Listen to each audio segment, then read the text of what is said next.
मकसद है तो मेरा देश अजरा अमर हो।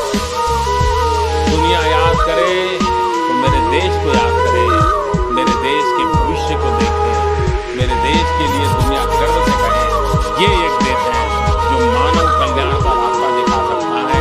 विश्व को संकटों से बाहर निकालने का सामर्थ्य इस धरती में है। ये दुनिया को पता चले, हिंदुस्तान की छवि चमकाने के लिए जिंदगी खपाने लगे।